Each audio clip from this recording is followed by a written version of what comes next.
नमस्कार बच्चों, class 7th सामाजिक विज्ञान की ऑनलाइन कक्षा में आप सभी का स्वागत है।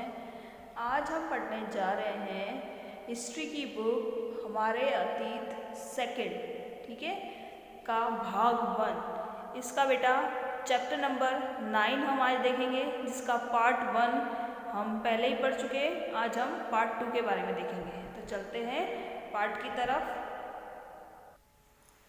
हाँ तो बेटा, आज हम हिस्ट्री की बुक का चैप्टर नंबर 9 देख रहे हैं, जिसका पार्ट 1 हमने पढ़ चुके थे। पार्ट 1 में हमने देखा था कि किस तरीके से भारतवर्ष जो है वो अनेकताओं में एकता ऐसी विशेषता लिए अपने आप में संजोए हुए हैं। जहाँ आपने देखा विभिन्न राज्य, अलग अलग राज्य हैं, वहाँ अलग अलग बोली बोलने वाले लोग रहते हैं, वहाँ का खान पान अलग है, वहाँ के पहनने का पहनावा अलग है, या वहाँ के नृत्य संगीत सब अलग अलग है। इसके बारे में हमने चर्चा की थी। हमने ये भी बताया था कि जैसे मान लीजिए गुजरात हैं, तो गुजराती लोग जो होता है वो अधिकतर मीठा खाना ज़्यादा पसंद करते हैं। इसके अलावा वहाँ का जो नृत्य है वो गरबा नृत्य फेमस है। इसके अलावा हमने देखा था महाराष्ट्र के लोग हैं जो कि मराठी बोलते हैं, और वहाँ का प्रमुख नृत्य लावणी है। वहाँ का पहनावा भी अलग है, वो आधी मतलब घुटनों तक साड़ी पहनते हैं। तो मैंने बताया था आपको बेटा कि किस तरीके से भारत के विभिन्न राज्यों में अलग अलग बोली बोलने वाले, अलग अलग पहनावे को पहनने वाले लोग रहते हैं, फिर भी ये भारतवर्ष अपने आप में इन विशेषताओं को अपने आप में संजोए हुए हैं। ठीक है, तो अब आगे चलते हैं। नेक्स्ट टॉपिक जहाँ हमने कल छोड़ा था उसी के आगे देखते हैं। हाँ तो बेटा, राजपूत और शूरवीरता की परंपरा।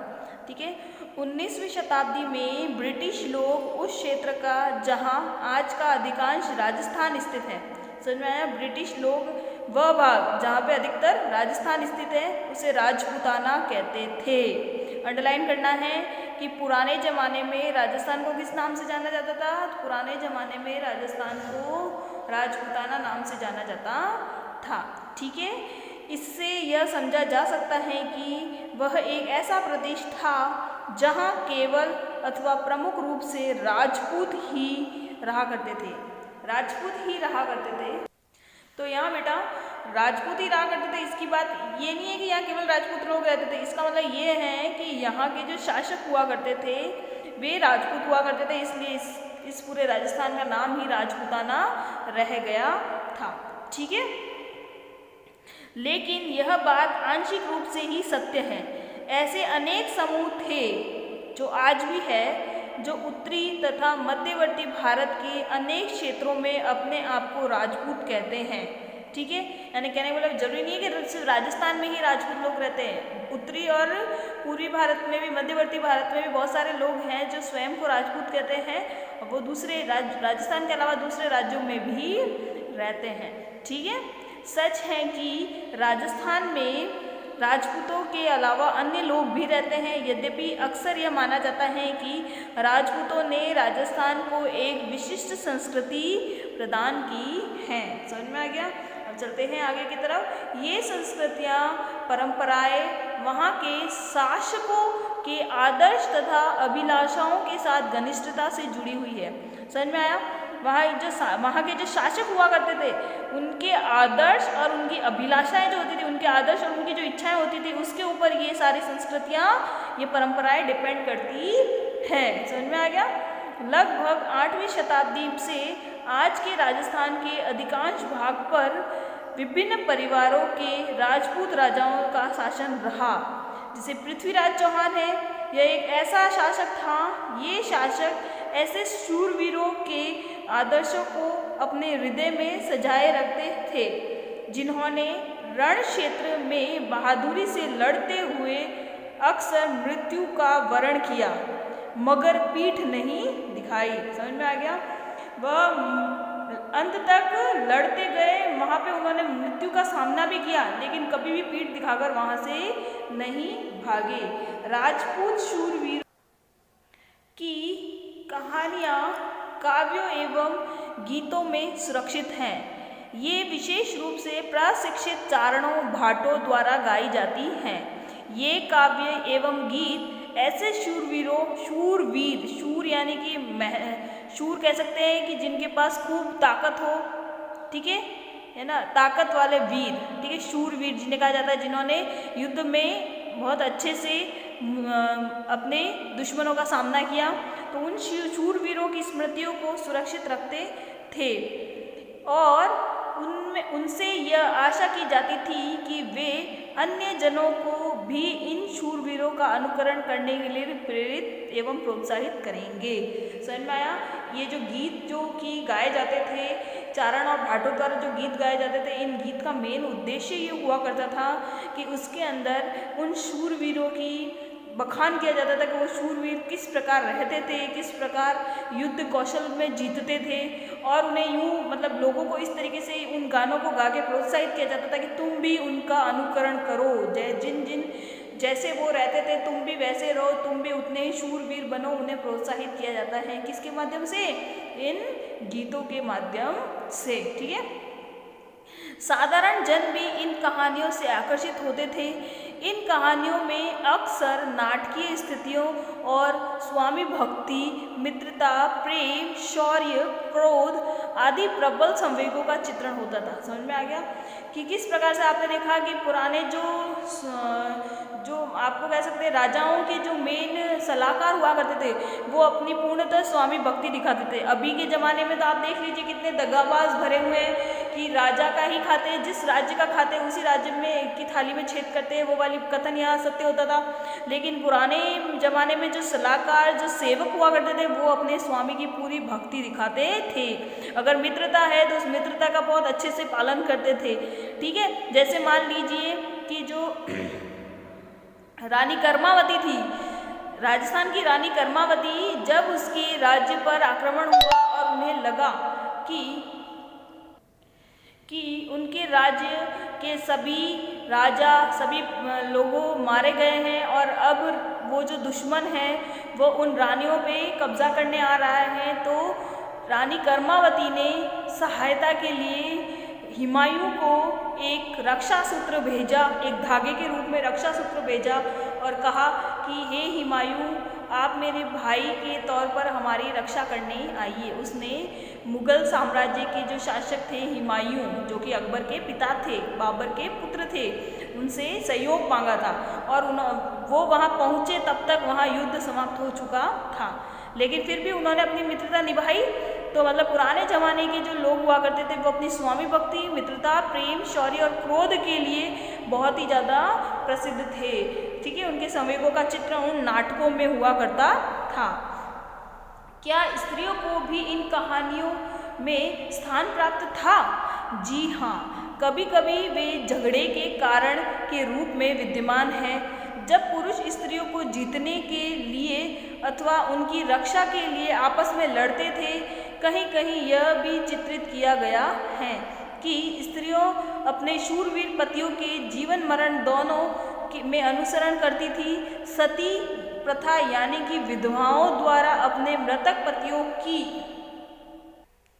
चिता पर जिंदा जल जाने की प्रथा का भी कुछ कहानियों के उल्लेख पाया जाता है। अब आपको बेटा मैं बता दूं कि सती प्रथा क्या हुआ करती थी, आपको पता होना चाहिए सती प्रथा क्या हुआ। अभी तो फिलहाल के लिए बंद कर दी गई है। सती प्रथा का राजा राममोहन राय ने कड़ा विरोध किया था। सती प्रथा होती क्या थी कि यदि किसी स्त्री का पुरुष की मृत्यु हो जाती थी, स्त्री के पुरुष की मृत्यु हो जाती थी, तो ऐसा माना जाता था कि यदि पति की मृत्यु हो गई है तो पत्नी को भी उसकी लाश के साथ में, उसके शव के साथ में जिंदा जलना पड़ेगा। ऐसा सती प्रथा मानी जाती थी। यदि किसी औरत का पति मर जाता था तो उस स्त्री को अपने पति की लाश को गोद में लेकर चिता पर जिंदा जल जाने की प्रथा को कहते थे सती प्रथा, ठीक है, जिसका राजा राममोहन राय ने डटकर विरोध किया। उन्होंने कहा कि स्त्रियों को भी जीने का हक है, ये कोई बात नहीं होती कि यदि पति की मृत्यु हो जाए तो स्त्रियों को इस तरीके से जलना पड़े। तो उन्होंने इसका डटकर विरोध किया और आज के इस 20वीं शताब्दी में यह सती प्रथा बंद हो चुकी है। इस प्रकार जो लोग शूरवीरता के आदर्शों का पालन करते थे उन्हें अक्सर इन आदर्शों के लिए अपने जीवन का बलिदान करना होता था, ठीक है। अब चलते हैं आगे की तरफ। क्षेत्रीय सीमांतों से परे कथक नृत्य की कहानी। अब कथक नृत्य कहाँ से आया, कैसे किया जाता है, उसके बारे में हम पढ़ेंगे। कथक नृत्य होता क्या है, देखते हैं। यदि शूरवीरता की परंपराएं भिन्न भिन्न क्षेत्रों में भिन्न भिन्न रूपों में मिल सकती हैं, तो नृत्य के विषय में भी यह सच है कि आइए सच है, समझ में आया। मतलब भिन्न भिन्न परंपराएं हैं और भिन्न भिन्न रूप होते हैं नृत्य के, तो नृत्य भी एक, ये नृत्य के लिए ये बात सच है। नृत्य एक रूप कथक, मतलब नृत्य में से ही एक रूप है कथक। वो कथक क्या है उसके बारे में पढ़ते हैं, वो कैसे आया, उसका क्या इतिहास है उसके बारे में पढ़ते हैं। यह नृत्य शैली उत्तर भारत के अनेक भागों से जुड़ी है। कथक मतलब कथक शब्द का अर्थ बता रहे हैं, यहाँ अंडरलाइन कीजिएगा बेटा। कथक शब्द कथा शब्द से निकला है, जिसका प्रयोग संस्कृत तथा अन्य भाषाओं में कहानियों के लिए किया जाता है। कथक मूल रूप से उत्तर भारत, समझ में आया, जो कथक है वो मूल रूप से उत्तर भारत के मंदिरों में कथा कहानी सुनाने वालों को यह जाति थी, एक जाति थी, समझ में आया। ये क्या, ये जो कथक थे ना, ये एक जाति मानी जाती थी पहले, जो कि उत्तर भारत में कहानियाँ सुनाते थे। उन कहानी सुनाने वालों को कथक कहा जाता था। ये कथाकार अपने हाव भाव तथा संगीत से अपने कथावाचन को अलंकृत किया करते थे, समझ में आया। अपने हाव भाव से और अपने मतलब हाथों की और जिस तरीके से बनावट की जाती थी, उन हाव भाव से वो पूरी कथा सुना दी जाती थी। वो कथावाचन को पूरा अलंकृत यानी अलंकृत का मतलब होता है तैयार करना यानी कि आप देखिए जिस तरीके से अगर कोई नृत्य करता है, स्त्री नृत्य करती है, तो वो अपने पूरा श्रृंगार करती है। तो कथा का श्रृंगार क्या था, कथक था। अपने हाव भाव से कथा का श्रृंगार करती थी। समझ में आ गया, यहाँ तक सबको समझ में आ गया बेटा। 15वीं तथा 16वीं शताब्दी में भक्ति आंदोलन के प्रसार के साथ कथक एवं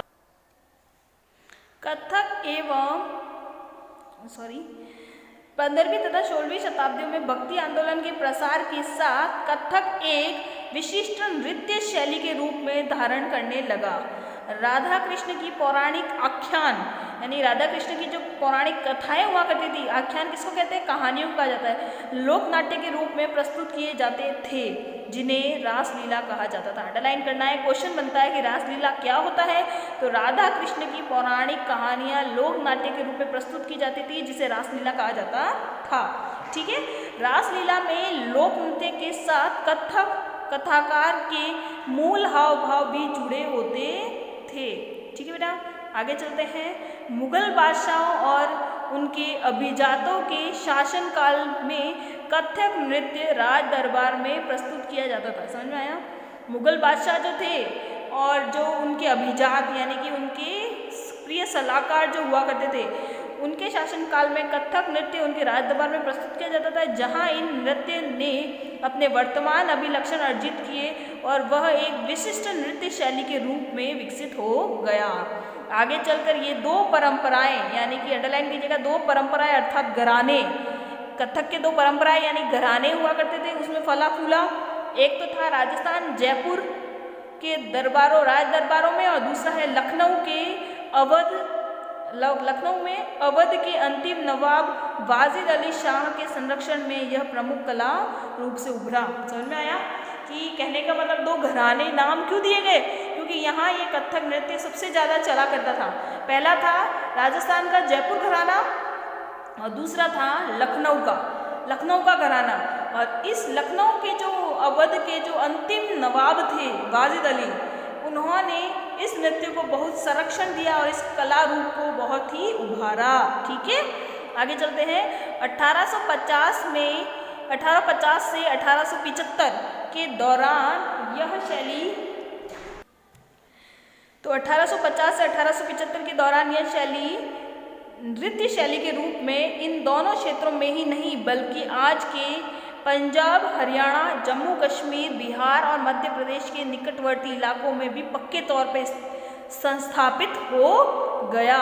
इसकी प्रस्तुति में कलिष्ट तथा द्रुत पद संचालन, उत्तम वेशभूषा तथा कहानियों के प्रस्तुतिकरण एवं अभिनय पर जोर दिया जाने लगा। समझ में आ गया यहाँ तक। अनेक अन्य सांस्कृतिक गतिविधियों की तरह कथक को भी 19 तथा 20वीं शताब्दी के अधिकांश ब्रिटिश प्रशासकों ने नापसंद किया। यानी कि 19वीं और 20वीं शताब्दी के जो ब्रिटिश शासक थे, जो अंग्रेज शासक थे, उन्होंने इस कथक नृत्य को नापसंद किया, फिर भी यह जीवित बचा रहा। समझ में आया? कहने वाला अंग्रेजों के द्वारा इसे पसंद नहीं किया गया, फिर भी लोगों के मन में ये कथक नृत्य जीवित रहा। आज भी ये कथक नृत्य किया जाता है और गणिकाओं द्वारा पेश किया जाता है। गणिकाओं यानी स्त्रियों द्वारा ये पेश किया जा रहा है। स्वतंत्रता प्राप्ति के बाद तो देश में यह छह शास्त्रीय नृत्यों के रूप में मान्यता मिल गई है। समझ में आया? स्वतंत्रता प्राप्ति के बाद में तो देश में इसे टोटल 6 है, 6 में से जो शास्त्रीय नृत्यों में इसको भी एक जगह दे दी गई है। समझ में आ गया बेटा? तो कथक पुराने ज़माने में चलने वाला बहुत ही प्रसिद्ध नृत्य माना जाता था, जो कि राज दरबारों में किया जाता था। इसके 2 घराने हैं बेटा, कौन कौन से? जयपुर घराना और लखनऊ घराना। ये नृत्य अपने हाव भाव के कारण ज़्यादा प्रसिद्ध हुआ करता था कि इसमें जो करने वाली जो नृत्यांगना हुआ करती थी, वो अपने हाव भाव को इतने अच्छे तरीके से पेश करती थी कि जो आगे इन हाव भावों से देखने वाले दर्शकों को उस कहानी का पूरा सार समझ में आ जाता था। और इसमें प्रस्तुतिकरण में उत्तम वेशभूषा का प्रयोग किया जाता था, जिसमें वे स्त्रियां बहुत ही सुंदर लगती थी और उनका प्रस्तुतिकरण अभिनय भी बहुत ही जोरदार हुआ करता था। ठीक है बेटा, तो आज की क्लास में हमने ये कथक के बारे में पढ़ा। अब नेक्स्ट वीडियो से हम पार्ट को आगे कंटिन्यू करेंगे। आज की क्लास में इतना ही।